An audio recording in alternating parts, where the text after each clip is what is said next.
C'est un centre unique en France. Au Courbat, près de Tours, on accueille des policiers en détresse. Certains ont failli parfois passer à l'acte. Il y a 2 ans, nous avions rencontré Thierry. Il avait craqué 15 jours auparavant, après 28 ans de carrière. On accumule beaucoup de choses difficiles, des morts d'enfants, des suicides, des suicides de collègues aussi, qui m'ont beaucoup marqué. C'est vrai que la décision de venir ici n'est pas évidente. Pour Hervé, c'est la politique du chiffre qui l'avait poussé à bout. On ne sait plus tellement bien ce qui se passe. La dépression arrive, la peur d'aller au travail. Un mal-être souvent caché. Alors ici, le travail est de libérer la parole. L'important est d'écouter. C'est même au cœur de la thérapie du centre. Là, c'est beaucoup de social.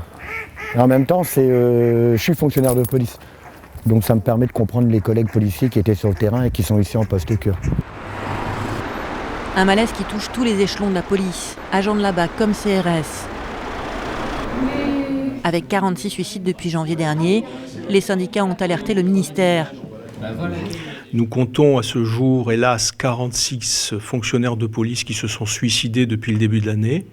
C'est un drame d'abord pour leurs familles, leurs conjoints, leurs enfants, mais c'est aussi un drame pour l'ensemble de la famille de la police nationale.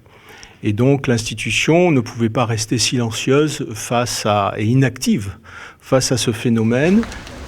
Un phénomène qui ne ralentit pas. 3 policiers se sont suicidés la semaine dernière.